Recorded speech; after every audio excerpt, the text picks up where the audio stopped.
ಉತ್ತರ ಭಾರತ ಯಾತ್ರೆಗೆ ತೆರಳಿರುವ ದಕ್ಷಿಣ ಕನ್ನಡ ಜಿಲ್ಲೆಯ 92 ಮಂದಿ ಯಾತ್ರಾರ್ಥಿಗಳು ನೆರೆಯ ನಡುವೆ ಗುಜರಾತ್ನಲ್ಲಿ ಕಳೆದ 24 ಗಂಟೆಗಳಿಂದ ಬಾಕಿಯಾಗಿದ್ದಾರೆ.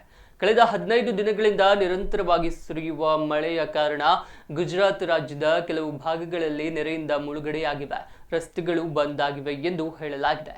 ಗುಜರಾತ್ ಸೋಮನಾಥೇಶ್ವರ ದೇವಾಲಯಕ್ಕೆ ಭೇಟಿ ನೀಡಿ ವಾಪಸ್ಸಾಗುವ ವೇಳೆ ರಸ್ತೆಯಲ್ಲಿ ನೀರು ತುಂಬಿದ ಕಾರಣ ಯಾತ್ರಾರ್ಥಿಗಳು ಅಲ್ಲಿಯೇ ಒಂದು ದಿನದಿಂದ ಬಾಕಿಯಾಗಿದ್ದಾರೆ. ಬಂಟ್ವಾಳದ ನರಿಕೊಂಬು ಗ್ರಾಮದ ಜಯಕುಮಾರ್ ಅವರ ನೇತೃತ್ವದಲ್ಲಿ ತೆರಳಿದ 92 ಯಾತ್ರಾರ್ಥಿಗಳು ನೆರೆಯ ನಡುವೆ ಬಾಕಿಯಾಗಿದ್ದು, ಅಲ್ಲಿಯೇ ಹತ್ತಿರದ ರೈಲ್ವೆ ನಿಲ್ದಾಣದಲ್ಲಿ ಸದ್ಯ ತಂಗಿದ್ದು ಯಾವುದೇ ಸಮಸ್ಯೆಗಳಿಲ್ಲದೆ ಸೇಫ್ ಆಗಿದ್ದೇವೆ ಎಂದು ದೂರವಾಣಿ ಮೂಲಕ ಮಾಧ್ಯಮಕ್ಕೆ ತಿಳಿಸಿದ್ದಾರೆ.